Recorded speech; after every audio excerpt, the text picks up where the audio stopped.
अगर इस तरीके से एसआईआर हो रहा है और 12 राज्यों में जहां पर कराया जा रहा है वहां भी बिहार की ही तरह हो रहा होगा, तो फिर ये एक बड़े अभियान की तैयारी हो रही है, एक बड़ी प्लानिंग का हिस्सा है।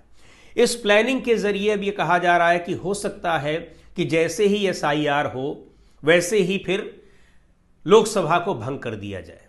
लोकसभा भंग करने के बाद फिर से चुनाव कराए जाएं और फिर से चुनाव के बाद अगर फिर चुनाव होते हैं, इन राज्यों में एसआईआर हो चुका होगा और विपक्ष की माने तो इस एसआईआर के जरिए भारतीय जनता पार्टी की बम्पर जीत सुनिश्चित की जाएगी 90% के स्ट्राइक रेट के साथ, जिस तरीके से बिहार में हुआ है, जिस तरीके से महाराष्ट्र में हुआ है।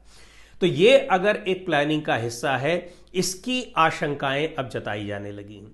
और जिस तरीके से तमाम विरोध के बावजूद, तमाम हादसे हो रहे हैं, उनके बावजूद एसआईआर को लेकर इतना अड़ियल रुख अपनाए हुए है चुनाव आयोग, इतना जिद पर अड़ा हुआ है, इस हड़बड़ी में दिखाई पड़ रहा है, उसको देखते हुए लगता है कि निश्चित तौर पर इसके पीछे कोई बड़ी प्लानिंग है। केवल विधानसभाओं के चुनाव अगर होते तो सारे विधानसभाओं में, यानी 12 राज्यों की विधानसभा चुनाव अभी होने वाले नहीं हैं। कुछ राज्यों में है जहां 2026 में चुनाव होंगे, 4 या 5 स्टेट ऐसे हैं।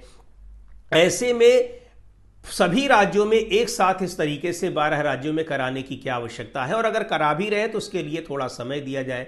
1 साल का समय लगता है। मान लीजिए टेक्नोलॉजी बहुत एडवांस हो चुकी है, तो अब आप समय दे दीजिए कम से कम 6 महीने का समय, कम से कम 3 महीने का समय। 1 ही महीने के भीतर आप ये सारा कुछ क्यों कर लेना चाहते हैं, ये बड़ा सवाल है।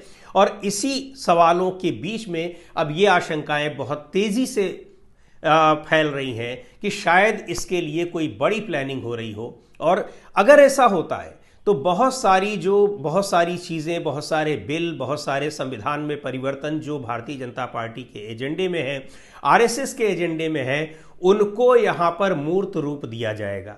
क्योंकि 2/3 बहुमत के लिए लोकसभा में 362 सीटों की ज़रूरत होगी, और अगर इतनी सीटें मिल जाती हैं भारतीय जनता पार्टी को विद एनडीए, तो फिर, और दूसरे ये है कि राज्यसभा में भी अब उसका बहुमत हो चुका है। कई राज्यों में जहां विधानसभा चुनाव हुए हैं वहां पर भी राज्यसभा में सीटों की संख्या बढ़नी ही है। 20 के करीब राज्यों में सरकार है भारतीय जनता पार्टी की या एनडीए की, यानी आधे से ज्यादा राज्यों में भी सरकार है। तो संविधान में अपने तरीके से तमाम बदलाव करने में सक्षम हो जाएगी भारतीय जनता पार्टी।